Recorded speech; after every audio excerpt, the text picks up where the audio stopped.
Elliot with me, and I'm super excited because we've known each other for almost 10 years. And Been a while. yeah, my first interaction with him was one in which he helped me. So a big heart, but we'll get to that. And we're going to talk relationships. So it's very exciting. It's very exciting.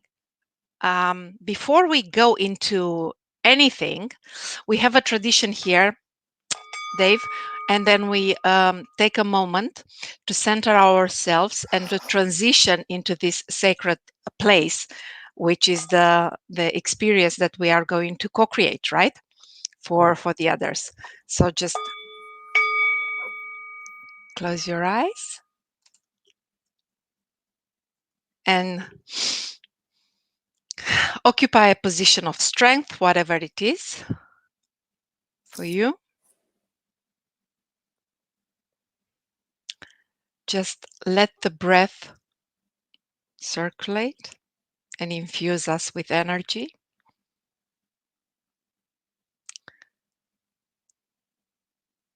And I'm going to share a gatha, which is like a verset from Thich Nhat Hanh, who is one of the most wonderful writers on mindful living. So let the words, my words, shower you while breathing in and breathing out with each of the verses. So breathing in, words can travel thousands of miles. Breathing out, may my words create mutual understanding and love. Breathing in, may they be as beautiful as gems. Breathing out, as lovely as flowers.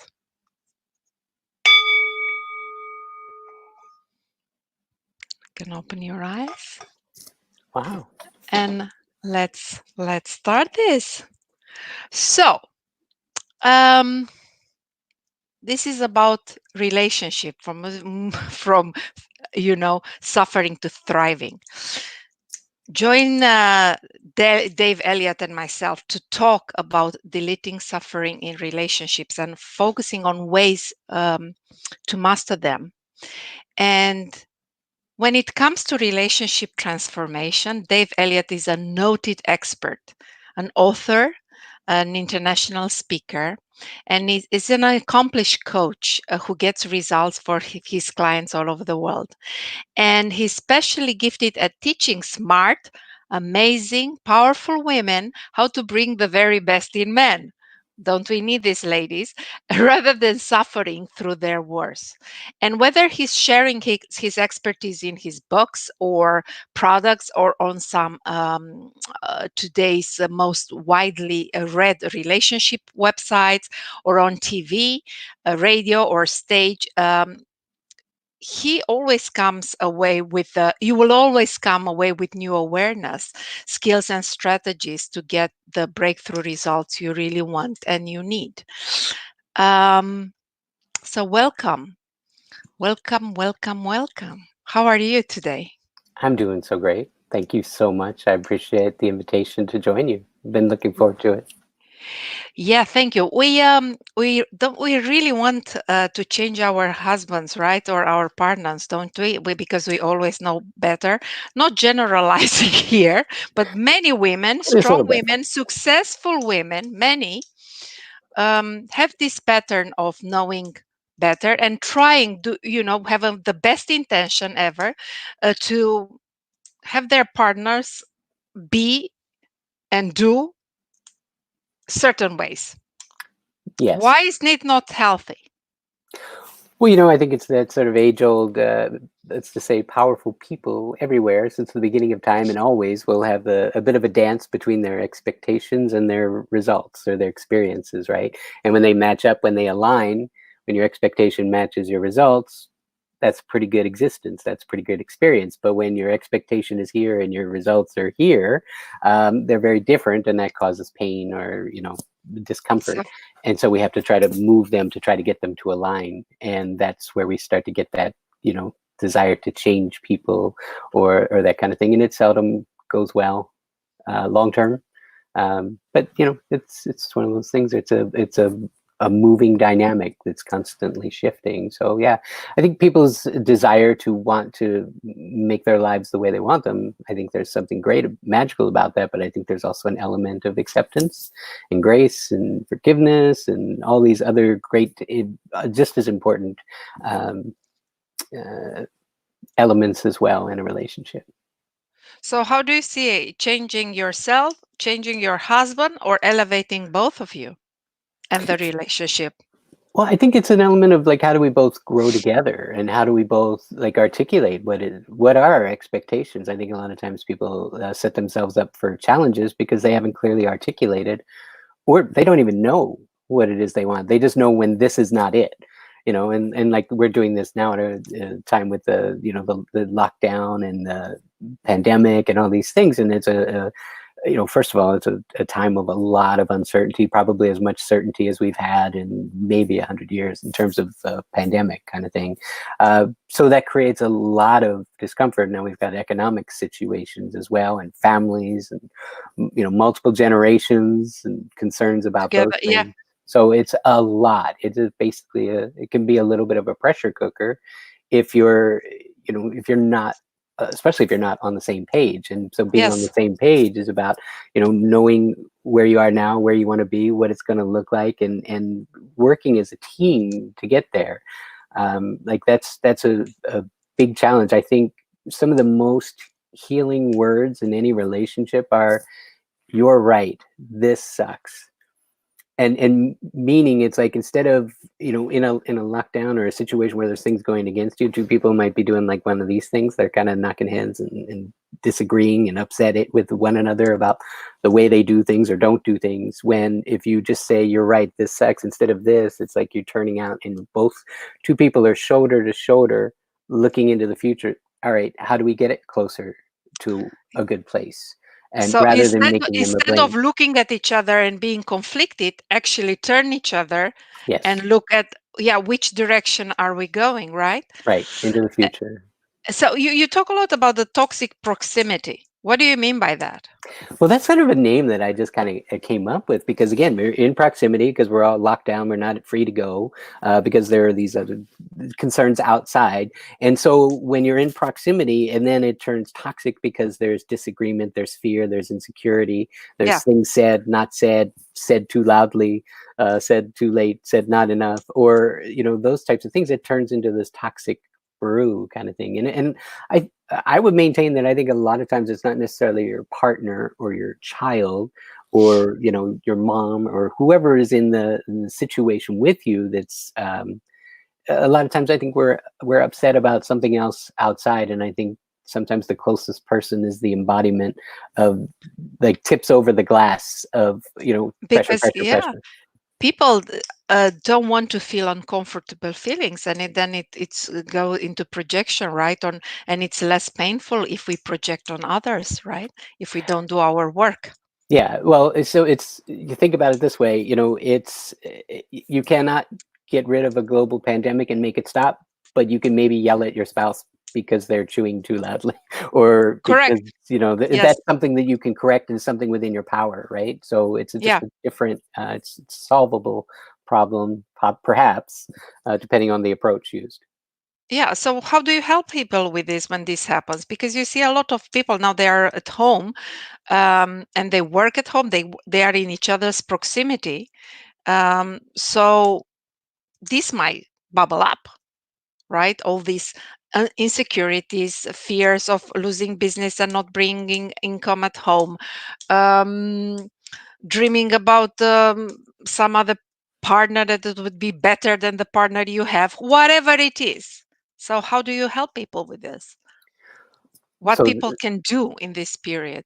right. There's a number of ways. First of all, just knowing that it's a lot easier when in the face of something huge that you cannot change, to understand that this might not have anything to do with my partner. Maybe there's something bigger going on here. Maybe um, they're just the one thing that I can do something about, or maybe they're just the immediate embodiment of my discomfort just because they're in proximity. Yeah. So that is a huge gift. And then a bunch of other distinctions. One, recognizing that most human behavior is it all comes with a good intent. There's it's not always delivered in the best way, so it's good intent. Like, good intent is I want to have my needs met. A good intent is I want to be respected. A good intent is I want to be heard. A good intent is I want to matter. Like, these are all good intents. Sometimes we have poor execution on the intent. Like, we talk over people, or yell at people, or make demands, or even be physically aggressive. Again, these are not good things, but it starts with a good intent. So if we always assume good intent, that's a start. And this is, I agree with you. And as many times people don't have a clear conscious intent, right? So they are not aware of the intent they have, that they want actually to be heard, that it's a, scream for help. Yeah, And the behavior that come are destructive in many times. right. So And the way we started out today with, like, the centering and the bowl, and just listening and focusing on breath, and our intention for today, like, that's how many people are not going to give themselves the luxury of that. I mean, I confess yeah, I don't do that every day. Is it really useful and a powerful centering device and mechanism? Yeah, it sure is. And so if we do those kinds of things, one, we give grace, understand people are usually coming from a good intent, and also we have to get clear on what it is we want. If you don't know what you want, you certainly can't articulate it to your partner, and they can't certainly deliver on it because you haven't articulated it, right? And so there's just that whole thing about clarity is power. And when you know what it is you want, what it looks like, yeah, most of the time, like, um, people naturally want to be in rhythm with other people, especially during a really difficult and stressful time. And if you can articulate it well in a way that says, here's what I would like, here's why I want it, here's the benefit for you if we can come yeah, together on this, yeah. This is mutual. this is please repeat it, because this is very, very important. Right. You need to be able to ask for what you want and explain it so that it's a mutual benefit. So here's what it would give me. Here's what I'm looking for, and here's how it would benefit you if we could come together on this and make this happen. And Yes, presuppose that most of the time, given the opportunity, the bandwidth, there's a willingness to do that. Most people want to be happy. Most people yes, want to be, they just don't always know how to do it, and they don't always know how to articulate it. And so I think that's a game changer when yeah, you understand that these are, there's two of us together. We're both aligned, looking out. How do we both work as a team to go get more of what we want? Together, we're stronger than against one another or alone. And yeah, so, if your partner is there and they, you know, theoretically, they're on your side, on your team, or at one time they were. yeah. And so if we can rekindle that spirit of team, we're in this thing together. Teamwork. Yeah, we're in this So together. again, looking at the future, at the common future, right? Right. Absolutely. It's huge. It just changes everything. Yeah. So which behavior shouldn't we, or should we avoid at all costs?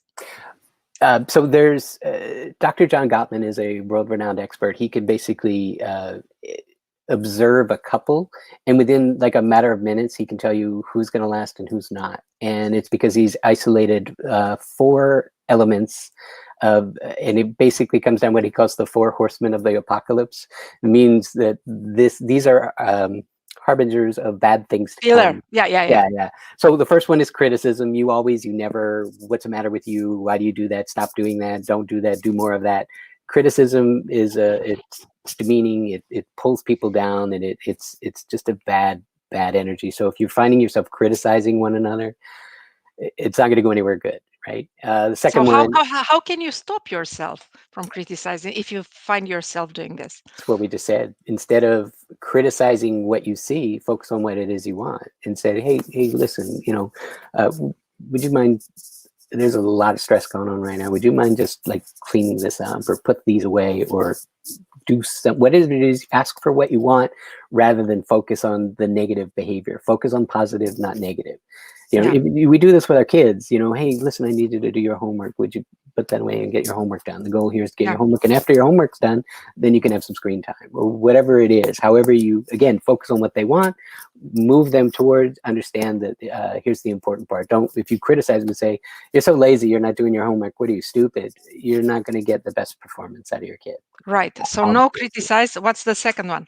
Second one is contempt. Contempt is when you just look at someone with derision, and you basically created a character assassination in your mind about who they are, what they want, what they it's basically just focusing on every negative aspect of them that you could think of, and then now they are the embodiment of it. So that you look down your nose at them, and you have just abject contempt for them and disrespect. And again, no, it's a terrible energy that no one is going to resonate with, and they will. Literally, it's this: if you have contempt for someone, they can feel it, and they're going to match your contempt and seek to raise it. So it's energy either spirals up or it spirals down. The goal is, how do we get it to spiral down? We spiral So, down by letting go of our stories and contempt. Sorry, go ahead. right. Yeah. But this we can link also. That's why it's important to have a very clear intention at the beginning. And if we find ourselves engaging into these behaviors of criticism or condemnation, then stop and ask yourself, is this in line with my intention, right? Exactly right. Yeah.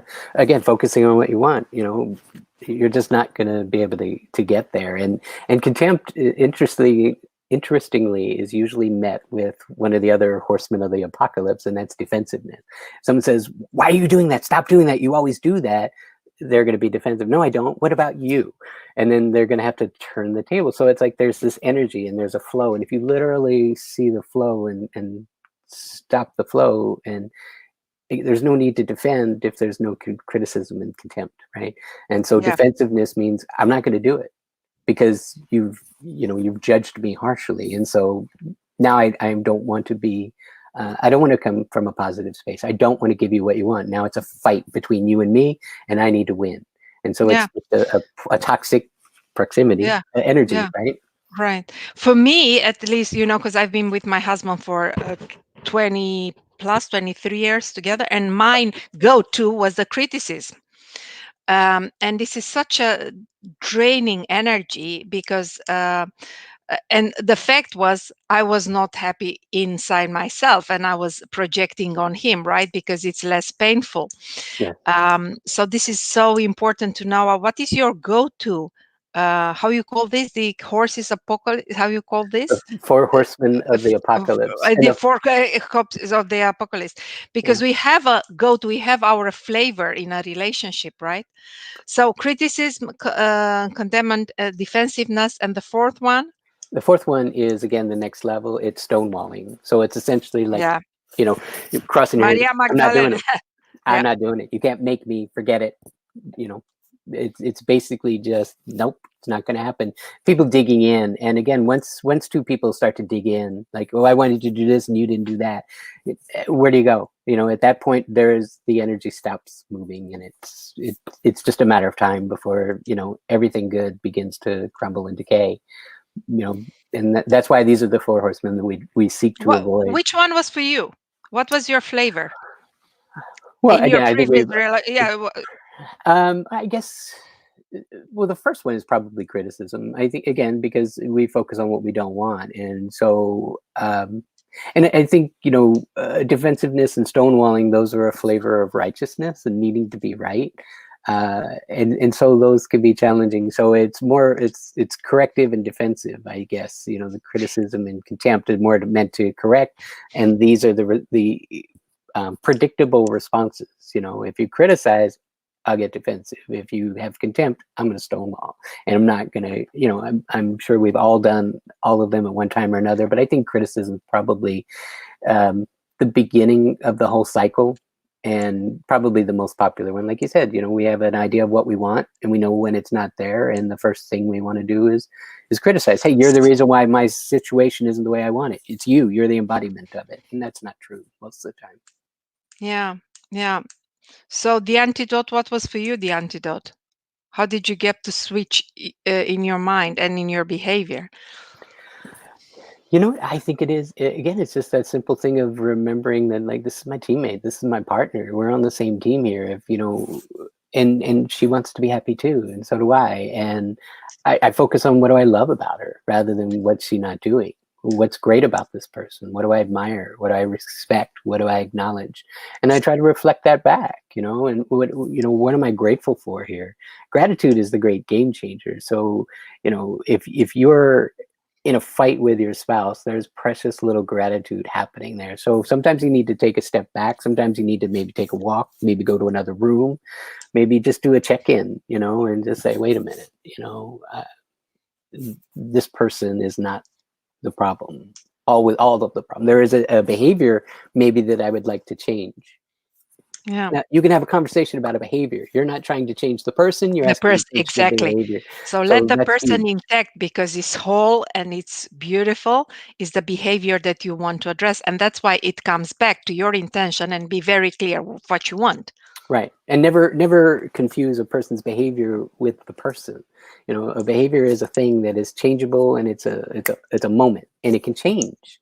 Yeah. Again, if you communicate it in a way of asking for what you want, everything is on the table. You can change it because you're not attacking them. You're attacking something they're doing, and they can change that if they're not attached to it. Right. And be very specific on what you want, right? Not Right. speak in general terms because it's then or speaking in all or nothing kind of Right. There's a beautiful way to frame it too, is to say, hey, look, again, the example that I gave earlier about, like you're chewing loudly or something just because it's annoying someone, or you keep changing the TV when someone's watching it, right? And you just say, hey, look, maybe it's my thing. You're taking ownership for it. That's just really annoying. Someone else used to do that and it drove me crazy. But would just do me a favor. Can we not do that? Can we find a show and keep it on there? Or can we just do this, or remove yourself from the situation? But again, express, here's what it's doing to me. It's not your fault. It's not your thing. It's not your responsibility. I would love it if we could do something with it. right. And this you help the other person not to go into defensive mechanism because you talk about the story and also you talk about yourself. So it's Right. not an attack on their being, right? Exactly right. Yeah. And it's like a great understanding too. It's like, again, remember I said earlier, most behavior starts with a positive intent. Like, let's say you're living inside close quarters here, and one person's way of feeling good is taking a nap, and another person's is listening to loud music. By themselves, there's nothing wrong with either of those things. They're Same great. time in the Same time, same space. You got a problem. And so that's the effort, understanding that yeah, no one's misbehaving. They just have a different way of meeting their needs as they perceive them in the moment. And so when we have a plan, say, hey, look, I know that you want to listen to that music. That's great. yeah, I'm going to take a nap. Can you give me like an hour? And then after that, have at it with the music, and that'd be great. I'm fine with it, but I'm just really run down. I need to get my yeah. rest. So win-win.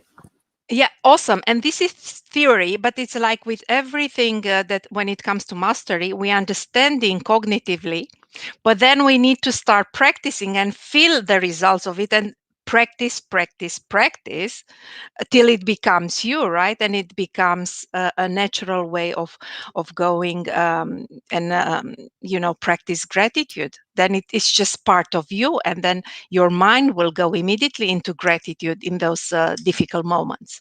Right. Or Absolutely. we become better at what we practice, full stop, and the good and the bad. So it's yeah, do we want to have a legendary, like I see legendary love for life, then we Right. need to practice certain things, and we need to start the discipline of focusing on certain things. And Right.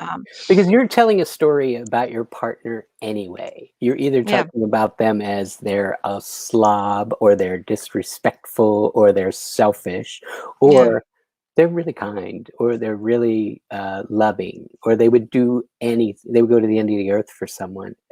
yeah, A lot of times those things are simultaneously happening. So it's where focus goes, energy flows. If you focus on negative aspects of your partner, all you're going to do is create, put contempt. more light on it. Exactly. You'll bring attention to that. So again, if I choose to bring my attention to the fact that even though, my partner and I may have a disagreement at this current moment about a certain thing, I never forget the fact that she is a sweetheart with a big heart who is just gifted and smart and intelligent, and she's got everything in the world that she could possibly need to solve any problem. But occasionally she will do things that are at odds with what I want in the moment too, and we'll just talk Yeah. about it. And that's a great way to handle it. So where focus goes, energy flows. Focus on what you love about your partner, you get more of that. You focus on why they're a jerk, you get more of that. Yeah. And probably this is could be a pattern also in other contexts Oh in yeah, your life, in our life. It's not only about the partner. If you tend to focus on the jerkness of the people, or only on the um negativity, I would put it. Depends yeah, on what you get, what you focus on. Let's leave it like this, because it's yeah. you said it brilliantly. So why what we don't see could be even more dangerous than what we see? So I wanted to share this too. I actually wrote a book on this topic. So here's the other thing about a partnership, and most people, I think, are not aware of it. Your partner's job is to push your buttons, to find them, and it's ultimately also for your highest and best good and growth. Um, Meaning there are certain invisible patterns that we all run, and the example that I give. So you came out of a divorce or a breakup, and then you want to start dating again. You think, well, I'm in a good place now. I'm ready to go and have a partnership again. Then you start dating someone, and then you start to realize, like, I haven't had any issues for a very long time because I've been living alone. But then I just noticed, oh my God, it drives me crazy when they, leave a mess in the bathroom, or, they don't do the dishes, or they leave the cap off the toothpaste, whatever it is, because you didn't have anyone there pressing your buttons and showing you, oh, that's an unresolved issue, or something, or something that still has the power to make you upset or make you angry, even though it wasn't happening for a period of time. It doesn't mean it's resolved. And so that's just an example of, like, in my book is called Same Shit Different Date, and it's why we date the same, we totally different Type of, people, but but if the same things. you pull Because the life, string, yeah. this is a theory, absolutely, that life gives us opportunity to solve past issues that are not yet solved, so we become more ourselves, right? Become whole again. Absolutely. And So we yeah, those unresolved issues are yeah. really deeply scripted at a very young age. Like in your first 7 years of life, you kind of learn what the world's about. Is it a beautiful world where I'm lovingly taken care of, or is it a world where I had needs and they didn't get It's met? not safe, and so, right? Exactly. It's not safe, or I'm not loved, or I'm not nurtured, or I'm rejected, or I'm abandoned. All these things, it goes to a really deep level. And so when a partner is applying pressure on some of those areas, it says, hey, did you take a look at this? Did you notice this? You should take a look at this. There's something here to deal with. So it's like, we don't go to the doctor unless you have a cough or something. There's some kind of a Yeah, symptom. It's a symptom of the underlying issue. And if you cure the underlying issue, like, you cease to have the symptom. So, right.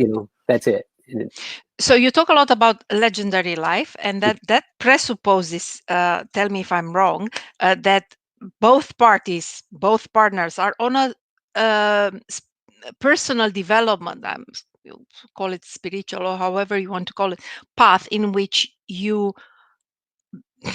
reclaim back all the lost parts of yourself, so you're whole again. So but the typical Hollywood movie is like, oh, you complete me, come and complete my life, because without you I'm nothing. What's your view on that?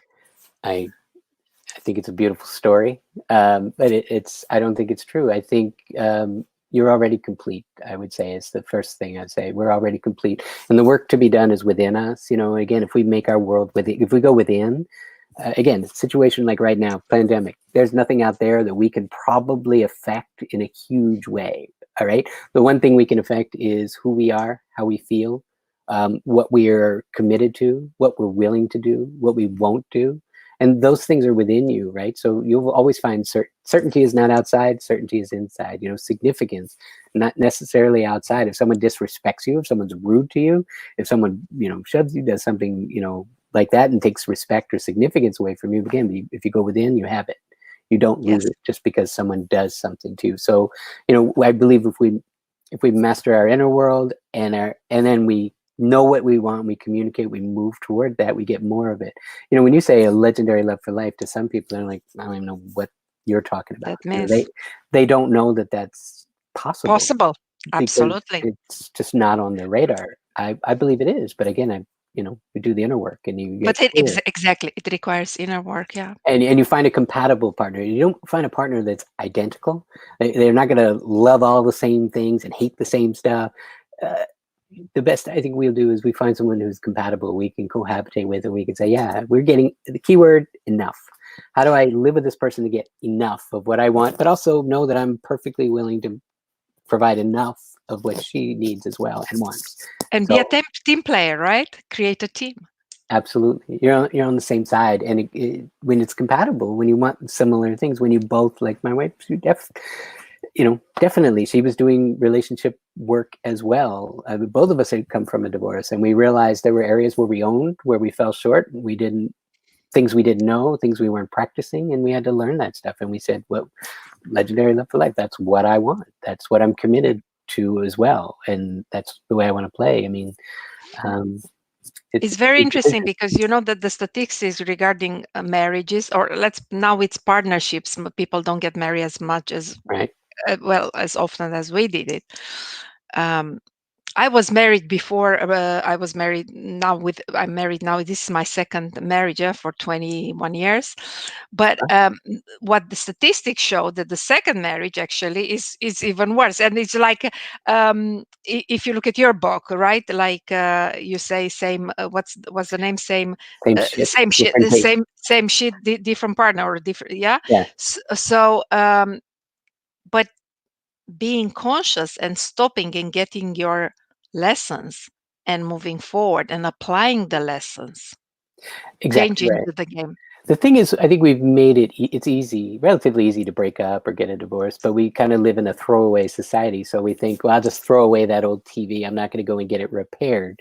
I'm just going to get a new one and I won't have any problems. And that's where the thinking starts getting messed up because, you know, all people have their own desires and needs and wants and things that get in the way and things where we align, things where we don't. And so Yeah. again, it's important that we do our work. And that's why I think the success rate in subsequent marriages goes down, because I think it's a kind of a foolish expectation in some. It's basically saying that old person that I was with, that was the problem. I'm not the problem. New person, new opportunities, perfect. And like that's just not the way life is. Because Yeah. again, those partners came in to show you something about you, something Yeah. that you needed to learn, an area Yeah. where you might be unreasonable or unfair or Right. resort to criticism and contempt and defense and stonewalling. Just got an idea, Dave. Awesome. First of all, thank you so much for your expertise and for your generosity and sharing your wisdom.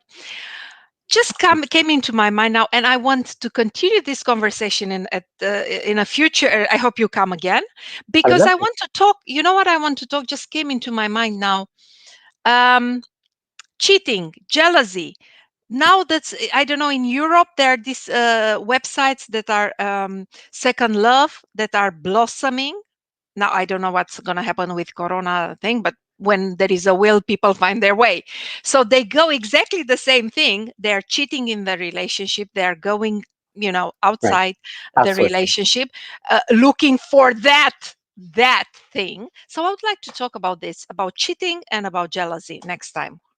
Would you I like would, to I would love detect to. my Yeah. challenge? Let's get into that. Awesome. Thank you so much for being and sharing with me and rest of the people that are interested in deepening their relationships and creating a legendary love for life. And have a great day and see you next time. And enjoy your day, everybody. Thanks a lot. Bye. Thank you. Bye.